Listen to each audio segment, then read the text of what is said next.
हाय दोस्तों, मैं doctor Neeraj Gupta, homeopathic physician. तो आज आपको बताती हूँ आखिर म्यूकरमाइकोसिस से बचने कैसे बचें। आखिर म्यूकरमाइकोसिस मैंने आपको बता दिया लास्ट अपने वीडियो में कि म्यूकरमाइकोसिस एक फंगस है और ये फंगस ऐसे है जैसे एक धागा, उसके बीच में कोई भी वो नहीं है, कुछ भी नहीं है, और ऐसे पड़ा हुआ फंगस है। उसके ऊपर जैसे कि ऐसे ये फंगस पड़ा हुआ है और ऐसे, ठीक है ना, ऐसे ऐसे ऊपर जो वर्टिकल उसकी स्ट्रेंथ है वहाँ पे अंडे होते हैं, वो काले काले स्पोर, और वो स्पोर जब फट जाते हैं चारों तरफ फैल जाते हैं और इन्फेक्शन करते हैं। ठीक है, ऐसे छोटा सा माइसीलिया होता है। इन्फेक्शन के ही तरीके हैं, एक तरह बैक्टीरिया, वायरस और फंगस, 3 तरह की चीज़ें होती हैं। वायरस में तो आप देख रहे हैं ये वायरस डिजीज़ है, वायरस से हम सबके लिए जितना भी कोरोना आया वायरस डिजीज़ है। अब वायरस डिजीज़, अब ये फंगस इन्फेक्शन आ गया, तो बॉडी में कभी कुछ इन्फेक्शन और कभी किसी इन्फेक्शन से हम सब डरते जा रहे हैं। ऐसे डरपोक हो गए हैं कि हमें ऐसा लगने लगा है कि हमारा शरीर तो अब बस एक बंद कर लें शीशे के अंदर और हमें कोई मार ना जाए, इतना फियर। क्या वो शीशे के अंदर बंद जीवन भी हमारा जीवन है? क्या उससे हमें ऐसा क्यों बनाया? अभी तक तो ऐसा नहीं था।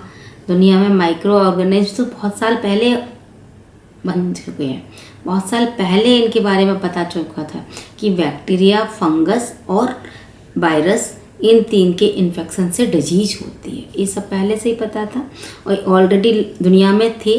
फंगस भी बहुत साल से था फंगस। लेकिन आप ये देखो आखिर क्या ऐसा हुआ जो इस समय जितनी बुरी हालत हो रही है वो कभी नहीं हुई। वायरस एक ऐसा आया, नया म्यूटेंट वायरस आया, उसकी वजह से अफेक्टेड हुए।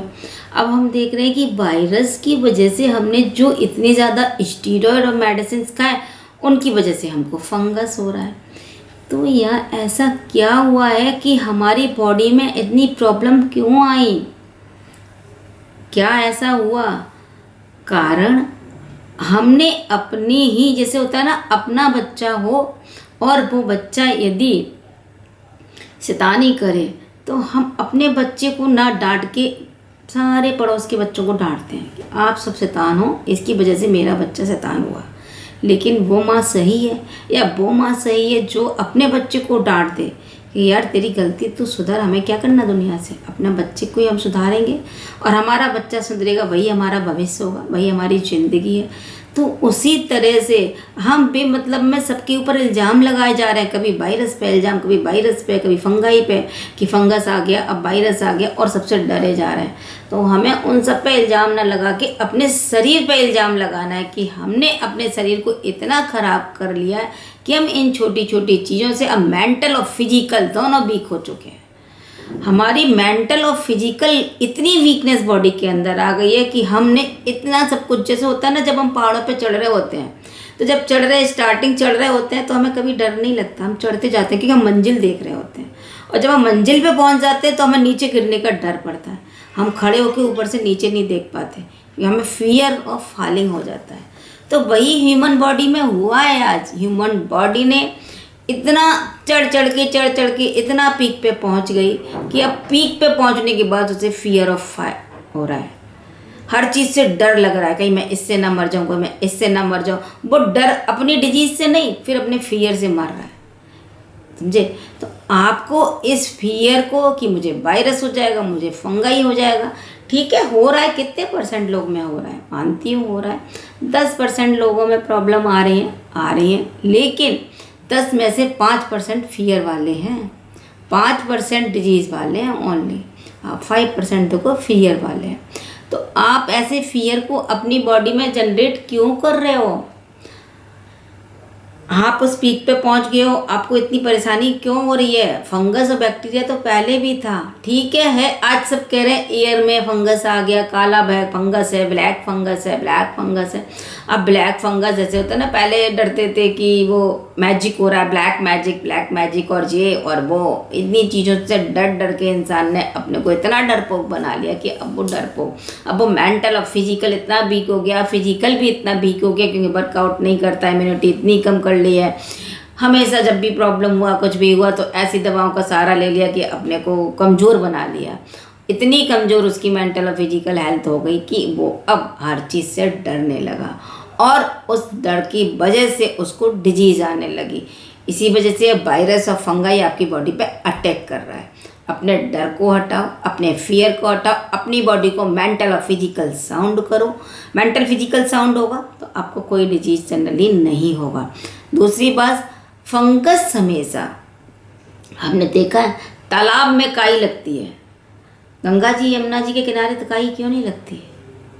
क्योंकि बहते पानी में कभी काई नहीं लगती। काई एक फंगस है। तो आपका एयरवे, रेस्पिरेटरी, साइनस में के ना, एयरवे कहाँ तक है? हमने केवल नाक और फेफड़े देखते हैं और हमने कभी कैविटी नहीं देखी। जब भी कोई जमाव होता है वो कहाँ होता है? तालाब के पास होता है। तालाब कहाँ होगा? कहीं कैविटी होगी, वहीं होगा। तो बॉडी के अंदर जो कैविटी है एयरवे के पास में, वो क्या है? साइनस ही है, कैविटी। समझ आ रहा है? और साइनस जो कैविटी है, यदि उस जगह पे कहीं भी पॉन्ड की तरह पानी भरा रहेगा, इन्फेक्शन भरा रहेगा, कोई फ्लूइड भरा रहेगा, तो क्या होगा? वहाँ फंगस ग्रो करेगा और ज़रूर ग्रो करेगा। और यदि आपके शरीर की ताकत फंगस को मारने की ख़त्म हो चुकी है तो क्या होगा? वो और ज़्यादा ग्रो करेगा और एक्टिव हो जाएगा। यदि सपोज आप अपने एयरवे को फ्लो में रखो, उसे रुकने ही मत दो, उसका ऑब्स्ट्रक्शन ख़त्म करो, बहता हुआ पानी की तरह करो और इन्फेक्शन उसके अंदर कोई मत होने दो। इसका मतलब साइनस पे भी इन्फेक्शन ना हो जो आपकी कैविटी हैं। यदि कैविटियों के पास भी इन्फेक्शन नहीं होगा तो वहाँ फंगस ग्रो करेगा ही नहीं।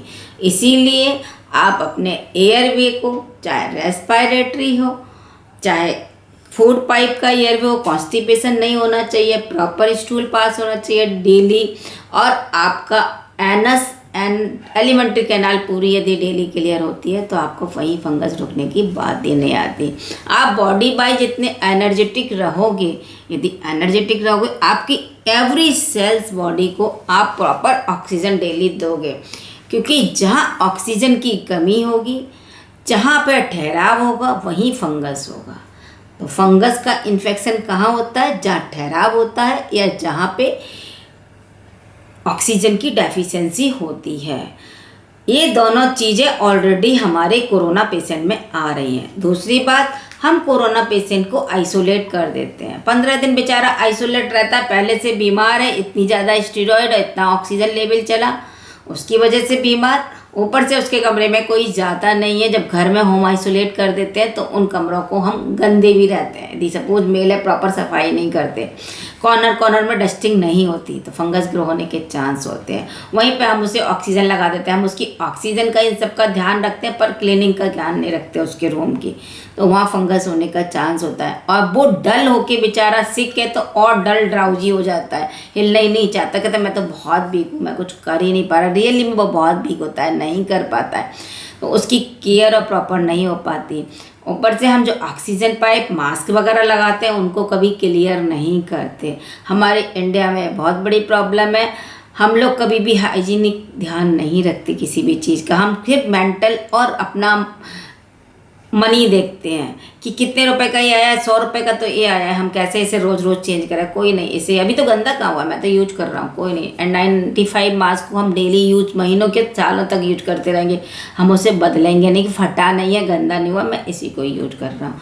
जबकि मैंने आपको हमेशा बताया मास्क आप हमेशा 3 लीजिए, और मैंने बताया मंडे ट्यूसडे वेडनेसडे 3 कील बनाइए, तीनों पे अलग अलग रखिए और 48 आवर्स बाद ही दूसरे वालों मास्क को छूइएगा, बिल्कुल टच मत करिए, अलग रखिए, इसे डेली क्लीन और प्रॉपर रखिएगा। इस तरह से यदि करते हैं तब भी आप लोग बचते रहते हैं, लेकिन अपना एयरवे को बिल्कुल और बिल्कुल क्लीन रखिए। सांस गहरी गहरी लेंगे, भाप लेंगे, प्रॉपर साइनस नहीं होना चाहिए। हमारे यहाँ कम से कम मैं अपने पेशेंट में देखती हूँ तो 60-70% साइनस की प्रॉब्लम है। इंडिया में बहुत ज़्यादा, क्योंकि मौसम बहुत बदलता है, एलर्जी बहुत होती है, जुकाम खांसी बहुत होती है। तो नॉर्मल सी बात है, साइनस राइनाइटिस हमारे यहाँ कॉमन है। जहाँ sinus rhinitis, tonsillitis, pharyngitis, upper respiratory tract and nose, post nasal affected है, वहाँ साइनस अफेक्टेड हो जाता है। आधे पेशेंट का तो बचपन में ही हो जाता है, फिर वो क्लीन नॉर्मल हो जाता है, नहीं रिकरेंट अफेक्ट करता तो ड्राई हो जाता है, नॉर्मल हो जाता है। और कई लोग का तो बना रहता है, नाक बंद रहती है, वो लोग ध्यान ही नहीं देते। ध्यान भी देते हैं तो 5 दिन एंटीबायोटिक लेते हैं, फिर 2 महीने बाद हुआ, फिर हेडेक हुआ तो 5 दिन एंटीबायोटिक ले लिया, लेकिन साइनस कभी क्लीन नहीं होता, साइनस में फ्लूइड बना रहता है। ज़्यादा होता है, डॉक्टर साइनस वॉश कर देते हैं, एंट्रम वॉश कर देते हैं। एंट्रम वॉश करने के बाद आपने एक बार कैविटी वॉश कर दिया, बट कैविटी तो है ना बॉडी में, कैविटी है तो फिर इन्फेक्शन करेगी, फिर वहाँ पे फ्लूइड जमा होगा। कब तक आप एंट्रम वॉश कराते रहेंगे? ऐसे में बार बार प्रॉब्लम बनी रहती है। तो इसकी वजह से ऐसे पेशेंट में इन्फेक्शन और फंगल इन्फेक्शन के चांस होते हैं। इसी तरह रेस्पिरेटरी में भी कहीं ना कहीं डैमेज हो जाता है, एम्फाइसीमेटर चेंज हो जाते हैं। एम्फाइसीमेटर मतलब कि हम जब ऑक्सीजन ज़्यादा लेते हैं, ऑक्सीजन रेगुलर लेते हैं, तो हमारे फेफड़े अपनी जगह से फूलने लगते हैं, एम्फाइसीमेटर चेंजेज आ जाते हैं। जहाँ एम्फाइसीमेटर चेंजेज आते हैं उनमें, तो उनमें भी फंगल ग्रो होने के चांस हो जाते हैं, क्योंकि ऑक्सीजन यदि उनकी सेल्स पूरी नहीं ले पाएगी, जब आप ऑक्सीजन हटा देंगे, ऑक्सीजन पूरी नहीं ले पाएगी, तो भी फंगल के इन्फेक्शन के चांस होंगे। और आप ऑलरेडी आइसोलेटेड रूम में रह रहे हो, तो वहाँ यदि आपने सफाई नहीं की है, आपके आसपास सफाई नहीं है, आजकल जैसे कि सोफ़ा, डबल बेड और इतने सारे बेड्स, कंधे वगैरह सब रखे रहते हैं, लोग डेली क्लीनिंग नहीं करते, वहाँ भी फंगस ग्रोथ के चांस होते हैं। मेन और भी ज़्यादा हमारे इंडिया में पैट रहने लगे हैं। पहले हमारे यहाँ आंगन हुआ करते थे, घरों में आंगन होते थे, ईयर भी रहता था घर में, लेकिन आज फ्लैट्स में ईयर भी नहीं होता, लोग विंडोज़ बंद रखते हैं और पैट रहते हैं, तो फंगस इन्फेक्शन के चांस और बढ़ जाते हैं। पैट्स के साथ रहने से भी फंगस होता है, पता नहीं चलता। कई लोगों को एंटी फंगल लेते रहते हैं, एंटी फंगल ऑइंटमेंट लगाते रहते हैं। थोड़ा सा रैसेस हो रहा है ग्रॉइन एरिया में, मैंने तो लगा लिया, कुछ नहीं, मैं सही हो गया, लेकिन बॉडी उनकी इम्यून है, प्रॉन है फंगस इन्फेक्शन के लिए। कभी नेल में, बालों में, हेयर में ड्राइनेस रहती है, आई लेसिस पे होती है, ब्लेफराइटिस होती है। ऐसे ही कहीं ना कहीं बॉडी में फंगल आता रहता है और वो प्रॉन हो जाते हैं। जब बड़े फंगल के प्रॉन होते हैं तो म्यूकर तो बहुत छोटा सा फंगस है, म्यूकरमाइकोसिस, वो और इजीली हो जाता है और साइनस तक पहुंच जाता है। यदि साइनस और लंग्स पे पहुंचता है तो वो हमारे पूरी बॉडी में, ब्रेन तक भी पहुंच सकता है। ऐसे फंगस फिर हमारी बॉडी को और डेड करते हैं जब इन्हें फेवरेबल कंडीशन मिल जाती है, ऑक्सीजन डेफिशिएंसी और एयर फ्लो या फ्लूइड का बहना रुकना, उससे फंगस आराम से ग्रो कर जाता है और बॉडी की सेल्स में पहुंच के हमारी बॉडी की उसी समय उस पार्ट को डेड कर देता है और इमरजेंसी बना देता है, जिसमें हमें ऑपरेशन जैसी कंडीशंस आ जाती हैं। तो दोस्तों, दूसरों पर ब्लेम लगाने से पहले अपने बॉडी पे अपने आप अपने को सुधारो, अपनी इम्यूनिटी को इतना कम मत होने दो, अपनी मेंटल, अपनी फिजिकल हेल्थ को संभालो और अपने मेन किसी भी चीज़ के ठहराव को अपनी बॉडी में मत होने दो। ऑक्सीजन की हर जगह प्रॉपर सप्लाई दो। यदि मैं सब ड्राउजी हो रहा हूँ, किसी तरह थक रहा हूँ, लेट रहा हूँ, बैठा हूँ, लेकिन नहीं, अपनी बॉडी को एक्टिव और हर बॉडी के पार्ट को लगना चाहिए कि मेरे को ऑक्सीजन सप्लाई देनी है, प्रॉपर इसको मेरे को हेल्दी रखना है।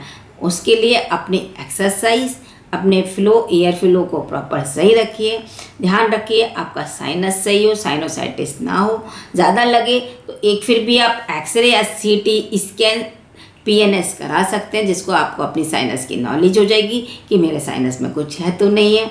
और इससे ज़्यादा कुछ नहीं, ज़्यादा बस अननेसेसरी दवाएं मत खाओ। आपको पता है एलोपैथिक हर दवाओं का आप आज देख रहे हैं, स्टीरॉयड खा रहे हैं, एंटीबायोटिक खा रहे हैं या एंटीवायरल खा रहे हैं, हर एक का साइड इफ़ेक्ट है।